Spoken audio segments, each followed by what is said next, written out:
Hello दोस्तों, स्वागत है आप सबका आपके अपने यूट्यूब चैनल एकलव्य एस्ट्रोलॉजी में। और दोस्तों, आज हमारे साथ फिर से मौजूद हैं डॉक्टर पीयूष दुबे जी, जो कि एस्ट्रोलॉजर भी हैं और आयुर्वेदिक डॉक्टर भी हैं।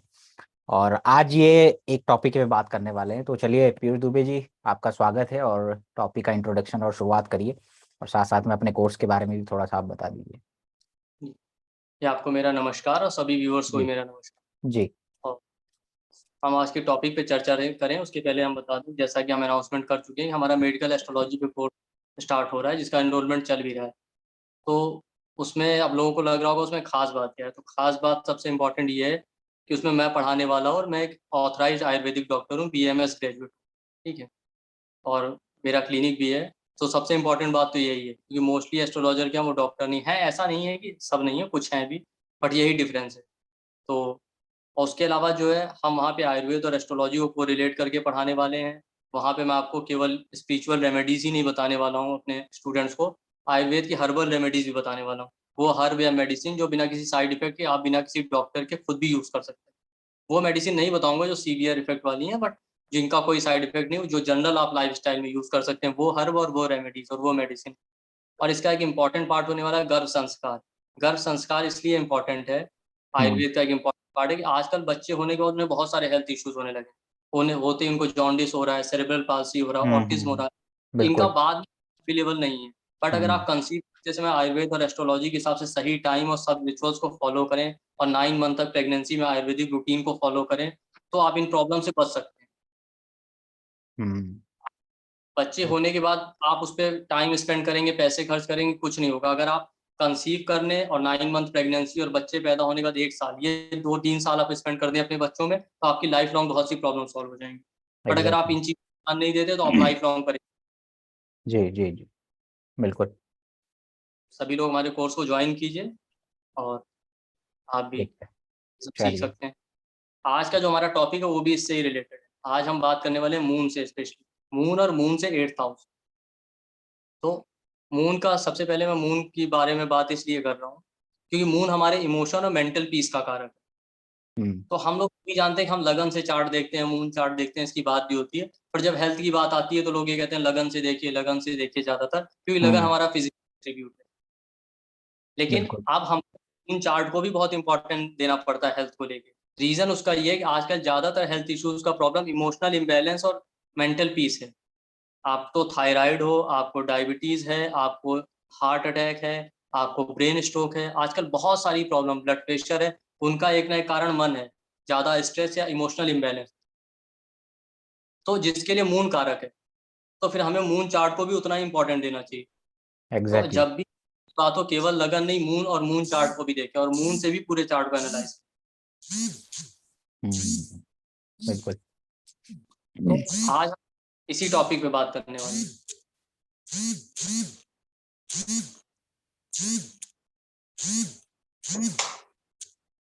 कि मून चार्ट इतना इंपॉर्टेंट क्यों। तो आज जो स्पेसिफिक टॉपिक होने वाला है वो है मून और मून से 8th हाउस। तो ठीक है। पहले अपने लेक्चर्स में कह चुका हूँ कि हमें जो है मून पे फोकस करना चाहिए, लेकिन मून वाले जिस हाउस में होता है वहां पे ज्यादा ऑब्सेस नहीं रहना चाहिए। क्योंकि मन के बारे में हम सब जानते हैं ना, गीता में भी कहा गया है कि मन तो चंचल है। मन को आप कितनी भी चीजें दे दें वो सुकून से नहीं बैठता। मून वाले हाउस में ना आप कितना भी, हमारा इमोशनल अटैचमेंट होता है और वही हमारे दुख का कारण बनता है। बिल्कुल। क्योंकि मून की क्वालिटी भी आप देखेंगे, सन और मून में ये डिफरेंस है कि मून के पास अपनी लाइट नहीं होती। अब मून क्या है, पूर्णिमा के दिन तो मून आपको बहुत ब्राइट दिखाई देता है, फिर धीरे धीरे धीरे धीरे करते करते वो आपको अमावस्या के अंधकार में डुबो देता है। तो हम्म। मून की क्वालिटी से आप समझ, जहाँ मून है, मन है, वो कितना भी अच्छा हो लेकिन एक ना एक दिन वो आपको परेशान करेगा। वहां पे ऑब्सेशन नहीं रखना चाहिए। हम्म। तो जैसे कि आयुर्वेद में आप जाएंगे ना, चरक संहिता चिकित्सा स्थान का जो 8वां चैप्टर, 8वां अध्याय, वहां पे राज यक्षमा, जिसको आजकल क्षय रोग कहते हैं, टीबी से भी लोग रिलेट करते हैं। तो वहां हम्म। पे एक श्लोक आया है, चौथा नंबर का श्लोक है, 4 नंबर का, उसमें लिखा गया है, रोहिण्याम रोहिण्याम अति आसक्ता से शरीरम अनुरक्षता। वहां पे राज यक्षमा को एक जो बीमारी है उसको चंद्रमा से रिलेट किया गया। तो आप चंद्रमा की स्टोरी से समझ सकते हैं कि चंद्रमा की 27 वाइफ थी, जो नक्षत्र है। उसके बाद भी लोग जानते हैं किडनैप, तारा और चंद्रमा की स्टोरी। इतना होने के बाद वो 27 वाइफ्स होने के बाद वो रोहिणी नाम की जो वाइफ थी उससे इतना ज्यादा मतलब आसक्त हो गए थे कि बाद में दक्ष प्रजापति ने उनको श्राप दे दिया और क्षय रोग हो गया। तो वहां पे स्पेसिफिकली ये लिखा है चरक संहिता में, काम वासना में अति आसक्त होने की वजह से क्षय रोग हो सकता हम्म, है। तो आज बिल्कुल। मैं मून से 8th हाउस की बात करूंगा। तो आप देखते हैं कि लगन से 8th हाउस में कौन सा साइन आता है, स्कॉर्पियो। 8th हाउस और स्कॉर्पियो हिडन सीक्रेट का साइन, सेक्सुअल एक्टिविटीज का साइन। हम्म और मून वहां पे डेबिलिटेटेड होता है स्कॉर्पियो में। और हम्म, 8th हाउस मून का मरण कारक बताया गया बिल्कुल जी। है। और इसीलिए जब मून स्कॉर्पियो 8th हाउस में चला जाए तो इमोशनल इंबैलेंस ज्यादा होते हैं, जो आप चंद्रमा की स्टोरी से समझ सकते हैं कि अगर आपका मून 8th हाउस या स्कॉर्पियो में चला गया तो आपके साथ इमोशनल इंबैलेंस ज्यादा रहेगा, सेक्सुअल एक्टिविटीज में आपका इंडल्जेंस ज्यादा हो सकता है, जो आपकी हेल्थ के लिए भी अच्छा नहीं है, और मेंटल हेल्थ फिजिकल दोनों हेल्थ के लिए, जो कि आप बिल्कुल चंद्रमा की स्टोरी समझ सकते हैं। बिल्कुल सही आपने कहा। मून सभी प्रकार की वासनाएं लेकर के आता जी है, इस पास्ट लाइफ वासनाएं और जितने भी आपके अंदर है। तो चंद्रमा जी सबसे बड़ा कॉज होता है, जितने भी अफेयर है, जितने भी सीक्रेट एक्टिविटीज है। लोग राहु राहु को करते हैं, लेकिन चंद्रमा मून इज वेरी इंपॉर्टेंट, क्योंकि उसके अंदर वो स्टीलिंग वाला हैबिट है। जी। बिल्कुल। और हम जब बात करते हैं सीक्रेट्स की, तो 8th हाउस हमारा सीक्रेट्स होता है, पर एक्चुअल सीक्रेट जो होता है वो मून से 8th हाउस होता है। क्योंकि सीक्रेट जो होते हैं ना वो आप मन में छुपा के रखते हैं, शरीर में नहीं कहीं। तो जब सीक्रेट की बात हो तो लगन से 8th हाउस तो देखते हैं, पर इंपॉर्टेंट है मून से 8th हाउस देखते हैं। मून से 8th हाउस आपका सीक्रेट होता है। और मैंने अभी कहा था कि 8th हाउस में मून मरण कारक होता है, आपको इमोशनल इम्बैलेंस बहुत देता है कि मून 8th हाउस में। तो जो मून से 8th हाउस है वो भी देखिए, तो मून से 8th हाउस जो है वो आपका डीप सीक्रेट भी है। दूसरी बात, मून से 8th हाउस आपको मरने जैसी फीलिंग देता है। उस हाउस का आपको काम करना हो या उस हाउस में जाना हो, उससे रिलेटेड कोई चीज हो, तो आपको ऐसा फीलिंग देंगी कि आपको मरने जैसा फील लगे, बहुत मजबूरी में आपको काम करेंगे, एक इमोशनल ट्रॉमा देता है। हम्म। क्योंकि मून से 8th हाउस में आपको एक मरने जैसा फीलिंग आता है इमोशनली, इसलिए भी आप उसके बारे में बात नहीं करना चाहते और उसको सीक्रेट रखना चाहते बिल्कुल। हैं। 8th हाउस हमारे मिस्टेक्स का होता है लगन से। तो मून से 8th हाउस बताता है, मून क्या है, मेंटल पीस है आपका। तो मून हम्म से 8th हाउस बताता है कि अपने मेंटल पीस के लिए आप क्या गलतियां कर रहे हैं। वहां पे जो प्लेनेट बैठा है, जो हाउस आ रहा है, मून से 8th हाउस जो साइन आ रहा है, तो ध्यान रखें जो मून से 8th हाउस है वो आपका सबसे बड़ा सीक्रेट है, उसके बारे में आप बात नहीं करना चाहते, और वो आपके लिए एक इमोशनल ट्रॉमा है। क्यों? क्योंकि मून 8th हाउस से मरण कारक होता है, तो मून से 8th हाउस आपको मरने जैसा फीलिंग दे रहा है। यहाँ पे मैं व्यूअर्स को बता दूं, कंफ्यूज ना हो, मेरा कहने का मतलब है लगन से 8th हाउस या स्कॉर्पियो में मून डेबिलिटेटेड होता है और मरण कारक होता है, तो इसलिए हम मून से 8th हाउस देख रहे हैं सीक्रेट्स के लिए और इमोशनल इंस्टेबिलिटी के लिए। हम्म, तो हमारे पास, मैंने इसका डिस्कशन आज इसलिए किया कि हमारे पास बहुत सारे लोग आते हैं आजकल, इमोशनल इम्बैलेंस, डिप्रेशन। तो अक्सर आप सुनेंगे डिप्रेशन है तो सैटर्न मून का कॉम्बिनेशन देखिए, 8th हाउस देखिए, पर मून से 8th हाउस देखना चाहिए। डिप्रेशन का रीजन क्या है, इमोशनल ट्रॉमा का रीजन क्या है, क्या हम्म, गलतियां कर रहे हैं जिसकी वजह से आपका मेंटल पीस गड़बड़ है। फॉर एग्जाम्पल, मान लेते हैं मून से 8th हाउस में किसी का लिब्रा आया, तो उसको रिलेशनशिप में इतना बुरा एक्सपीरियंस होगा, या तो वो शादी करना नहीं चाहेगा, कर लेगा तो उसके बारे में बात नहीं करना चाहेगा। रिलेशनशिप की आप बात करेंगे तो उसको ऐसा लगेगा जैसे जान निकल रही। मून किसी का 3rd हाउस में, वहां से 8th हाउस आएगा 10th हाउस, वो काम करने नहीं जाना चाहेगा, वर्क प्लेस पे जाना उसके लिए मजबूरी है, मजबूरी में भले चला जाए वरना उसका मन नहीं करेगा। क्योंकि मून से 8th हाउस आपको एक इमोशनल इंस्टेबिलिटी देता है, इसीलिए आप उसके बारे में बात भी नहीं करना चाहते। वहां बैठे प्लेनेट को देखिए, उनके कारक देखिए, कौन सा हाउस आ रहा है, वो मून से 8th हाउस लगन से कौन सा हाउस पड़ रहा है, वहां बैठे सबको आपको एनालाइज करना है। हम्म, जैसे कल ही एक चार्ट आया था मेरे पास कंसल्टेशन के लिए, तो मून से 8th हाउस उसका 9th हाउस आ रहा था लगन से। तो फादर से उसका एक्सपीरियंस इतना बुरा था कि फादर के बारे में वो डिस्कस नहीं करना चाहती थी। मतलब मून से 8th हाउस वो हाउस है जो आप नहीं चाहते कि कोई आपके बारे में जाने या दुनिया उसके बारे में जाने। शुक्र आ गए तो रिलेशनशिप, जी मनी, जी। सेविंग्स। तो ये मून से 8th हाउस है, और मेडिकल एस्ट्रोलॉजी या हेल्थ में इसका बहुत इंपॉर्टेंट है। इससे आप देख सकते हैं कि आखिर इंसान के इमोशनल जो ट्रॉमा है, इमोशनल जो इनस्टेबिलिटी, उसका रीजन क्या है, ये आपको मून से 8th हाउस से पता चल जाएगा। तभी आप उसकी काउंसलिंग करके उस चीज को सॉल्व कर सकते हम्म, हैं। 8th हाउस समुद्री यात्राओं का होता है ना, मन आपका समुद्र में डूब जाता है। हम्म, ठीक है। और 8th हाउस क्यों कहते हैं, 8th हाउस जो है सेक्सुअल एक्टिविटीज के लिए भी बहुत इंपॉर्टेंट है से। तो मून वहां पे डूबता है तो आपको मन से इन्वॉल्व होना पड़ता है, इसीलिए जब भी, इसीलिए इंपॉर्टेंट है मून का डेबिलिटेटेड होना 8th हाउस में, बहुत जरूरी है। इसीलिए रिश्ते में वो पोजीशन ही रखी है, क्योंकि हम्म, बच्चे करने के लिए वो एक इंपॉर्टेंट एक्ट है। तो जब आपका हम्म, केवल फिजिकल नहीं, मेंटल कनेक्शन होना चाहिए। अगर मेंटली आपका पार्टनर से कनेक्शन नहीं है, मैंने देखा बहुत बार कपल्स फिजिकली फिट होते हुए कंसीव नहीं कर पाते। हम्म, इसलिए भी मून से 8th हाउस जरूरी है, इनफर्टिलिटी के केसेस के लिए भी, कि मून से 8th हाउस आपका वो ट्रॉमा है, अगर वो सीवियरली अफ्लिक्टेड है तो आप समझ जाएं कि आपको चाइल्ड बर्थ में इश्यूज दे सकता है, और भी बहुत सारी हेल्थ इश्यूज दे सकता है। बिल्कुल।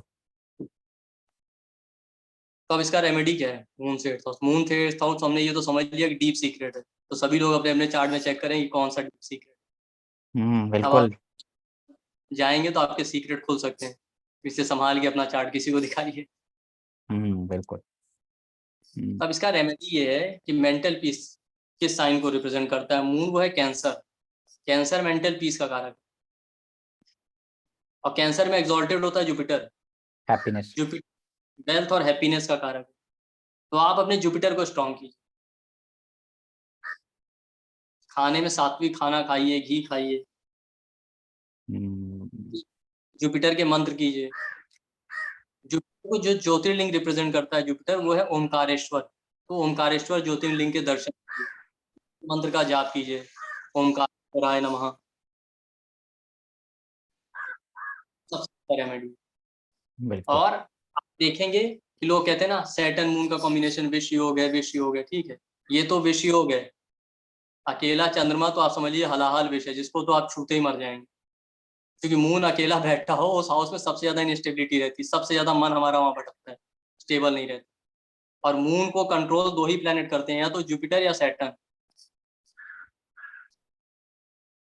तो इसीलिए जुपिटर को स्ट्रॉन्ग करेंगे तो पॉजिटिव थॉट आएंगे आपके पास। एक्चुअली चंद्रमा से अष्टम भाव में चीजें छिप जाती हैं, छिप जाया जी करती हैं, क्योंकि जैसे चंद्रमा एक अपना हिस्सा छुपा के चलता है, तो चंद्रमा से अष्टम भाव में चीजें छिप जाती हैं ऑटोमेटिकली, वहां पे कुछ छिपे रहते हैं। या ये कह लीजिए कि चंद्रा से अष्टम भाव जिस भाव में पड़ता होगा ना, वहां पर या तो लोग आपसे ग्रजेस रखते हैं, या आप वहां पे कुछ छिपे हुए कुछ वो रखते हैं जी ग्रजेस दूसरों के लिए। सो जी आपके लिए वो भी एक मेंटल पीस का एक वो है ना, कारण बन सकता है कि आपको थोड़ा इश्यूज रहते हैं। जैसे किसी का चंद्रमा 11वें भाव में हो, तो उसके लिए छठा भाव, यानी कि रोग हाँ ऋण शत्रु, वो उसके बारे में वो चीजें हिडन है, या वहां पे उसको बहुत उसकी वजह से, उस हाउस की वजह से उसको बहुत मेंटल वो डिस्टरबेंस होने वाला है। जी। चंद्रमा से अष्टम उसको उस छठे भाव से रोग की वजह से, ऋण की वजह से, ठीक है, उसको बहुत बर्डन उसको महसूस होने वाला है। yes। तो मैं यही कहना चाहता हूँ, मून को जुपिटर और सैटर्न कंट्रोल करते हैं, तो बेटर है, जुपिटर पॉजिटिविटी का कारक है, तो हम्म, जुपिटर को बढ़ाएं। बट हम्म, अकेले मून से मैं सैटर्न मून को फिर भी बेटर मानता हूँ। रीजन क्या है कि सैटर्न मून थोड़ा निगेटिविटी तो देते हैं, पर फिर भी इंसान के अंदर एक डर रहता है, तो इंसान लिमिटेशंस में रहता है।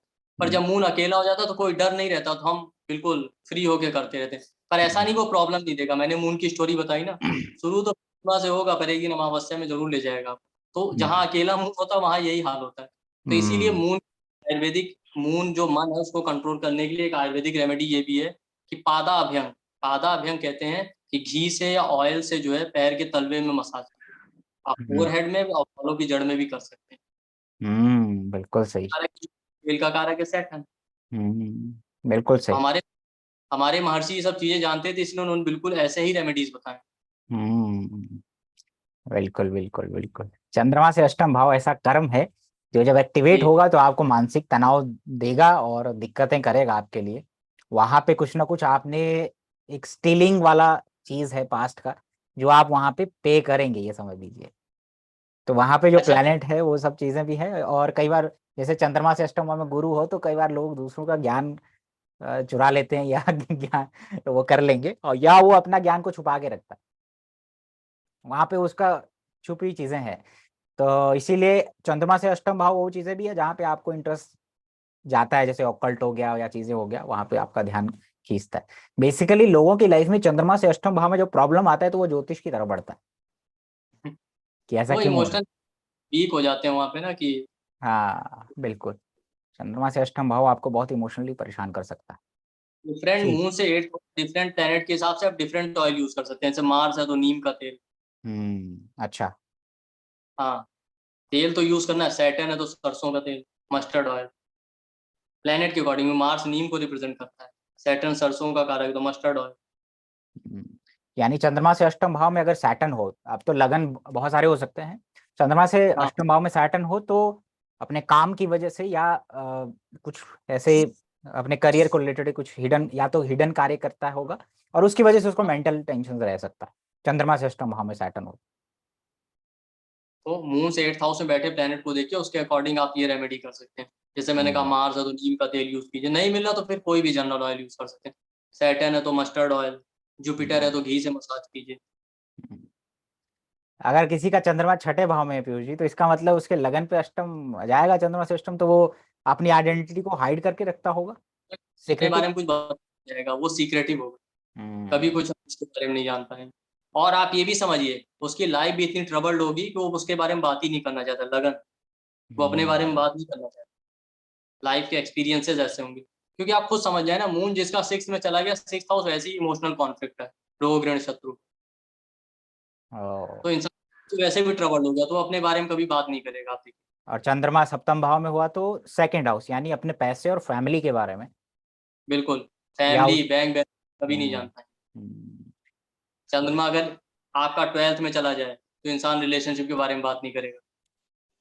रिलेशनशिप उसके लिए एक इमोशनल ट्रॉमा साबित हो, कुछ ना कुछ अप्स एंड डाउन देगा वो वहाँ। उसको ऐसा आप कह देंगे शादी की बात, शादी कर लो, या शादी के बाद आप कह देंगे ना स्पाउस के साथ रह लो, तो उसका ऐसा फील आएगा ना कि क्या कह दिया गया, बिल्कुल जान निकली जा रही है। हो सकता है बिल्कुल। और सातवां भाव और भी चीजों का है, तो उससे हाँ, उससे बिजनेस, रिलेटेड चीजें भी हम देख सकते हैं ना, मतलब वहाँ रिलेशनशिप आपको इतनी बिजनेस। मिलेगी। अब डिपेंड करता है वहाँ पे एफ्लिक्शन कितने हैं ये भी, बट वहाँ पे प्रॉब्लम आएगी जरूर आपको, मून से 8th हाउस। फ्लक्चुएट करेगा वो हाउस, बिल्कुल। ग्रजेस है, दूसरी चीजें, इसको आप इस तरीके से करें, स्कॉर्पियो वाला क्वालिटी आप वहां पे लेके जाएं और चंद्रमा से मून, अष्टम। मून आप इसको ऐसे भी देख सकते हैं ना, मून फ्लक्चुएशन का कारक है। तो मून से हर हाउस आपको बताएगा कि वहां पे क्या क्या फ्लक्चुएशन आ रहा है। तो मून से 8th हाउस बता रहा है कि क्या फ्लक्चुएशन आएगा, क्यों आप उसको सीक्रेट रख रहे हो, इस वजह से हम्म, आपको इमोशनल फ्लक्चुएशन आ रहा हाँ एक चार्ट किसी ने डाला था तो she has mercury and Venus in third house, और लगन में चंद्रमा है, या शायद अष्टम में चंद्रमा है, सॉरी डेबिलेटेड, स्कॉर्पियो लगन, एरीज असेंडेंट, स्कॉर्पियो में मून है, चंद्रमा से अष्टम भाव में सेवेंथ लॉर्ड शुक्र बुध के साथ बैठा है। सो शी है। आप हैज समझ, a long very hidden long relationship with other person, mercury friend, Venus relationship, और किसी को मालूम नहीं। तो किसी ने पूछा था कि ऐसा क्यों है, तो मैंने कहा था कि चंद्रमा अष्टम में है, वो भी एक पॉइंट है, लेकिन चंद्रमा से अष्टम भाव में देखिए थर्ड हाउस पड़ता है, वो वहां पे सेवेंथ लॉर्ड वीनस मरकरी के साथ बैठा है। तो इस तरीके से ऐड करते जाइए चीजों को, आपको वहां पता चलेगा कि क्या चीजें वहां पे हिडन है, जिसके बारे में वो चीजें, तो एक रिलेशनशिप उसमें आता है कई बार। तो कई बार लोग पूछते हैं ना कि लव अफेयर के बारे में पैसे कैसे पता लगेगा, सीक्रेट लव अफेयर है क्या, अफेयर है कि नहीं, तो उसमें चंद्रमा और चंद्रमा से अष्टम भाव बहुत इंपॉर्टेंट होता बिल्कुल। है। बिल्कुल, चलिए ठीक है पीयूष जी, इतना ही है ना। हाँ बिल्कुल। चलिए तो ठीक मैं है, और चाहता हूँ हाँ। मून से टेस्ट करें और अपना फीडबैक दें, क्या हम्म, प्रॉब्लम आई, किस तरह की प्रॉब्लम आई। ठीक है, और हम्म, ये रेमेडी भी करें, बहुत ऑयल मसाज या घी मसाज बहुत अच्छा रेमेडी, हम्म, करेंगे तो रिलीफ जरूर मिलेगा। और स्पेसिफिकली अगर कोई ऑयल नहीं होगा तो एक आयुर्वेदिक ऑयल आता है चार तेल नाम से, अच्छा। पीपीटीएन ब्रांड, तो इंडिया मार्ट पे और भी जगह मिल जाएगा। बहुत अच्छा ऑयल है, यूज कर सकते ठीक है, चलिए बहुत बढ़िया। एक बार सारांश में लोगों को बता दूं कि चंद्रमा से अष्टम भाव में चीजें छिप जाती हैं, जो भी हाउस या जो भी प्लैनेट है आदमी से वो हिडन रहती हैं, और चंद्रमा से अष्टम भाव में अगर वो चीजें आपको मेंटल ट्रॉमा भी देती है, मतलब कि आपको वहां पे अगर वो बाहर आ जाए तो आपको परेशान करती हैं चीजें, जैसे मैंने अभी एक एग्जांपल दिया। दूसरा, तो वहां पे आप कोई भी कार्य चंद्रमा से अष्टम भाव में कोई भी कार्य करने से बचें। दूसरा, चंद्रमा से अष्टम भाव में ऐसा कर्म है जो कि आपने एक स्टीलिंग के रूप में रहता है, तो आपको इस बार वो पे करते हुए बहुत आपको दिक्कतें होती है, यानी कि उसमें आपको मानसिक तनाव झेलना पड़ता है। ठीक है, जैसे मैंने कहा चंद्रमा 11वें में है, तो हो सकता है कि उसके लोन हो, बहुत सारे लोन हो, उसको पिता की वजह से लोन मिल जाए और उसको चुकाना पड़े, कम एज में उसको वो सब करना पड़े। चंद्रमा अगर 11वें में है तो अष्टम आपका छठे में पड़ता है। तो ये सारी चीज़ें इस तरीके से इसको लीजिएगा, ठीक है? कि चंद्रमा से आप अष्टम भाव क्यों ऐसा कार्य। मैं यहाँ बता दूँ आयुर्वेद का पॉइंट, आप लोग अक्सर देखिए क्या कहते हैं, सोते समय दूध पीते हैं। हुँ, क्यों? दूध को कौन रिप्रेज़ेंट करता है? मिल्क का कारक है मून। हम क्या चाहते हैं, अच्छी नींद आए, तो मन शांत रहे, इसलिए दूध पी के सोते हुँ। हैं। तो ये भी एक रेमेडी है। चलिए ठीक है, बहुत बढ़िया। ठीक है? ठीक है, चलिए पीयूष जी, प्रणाम।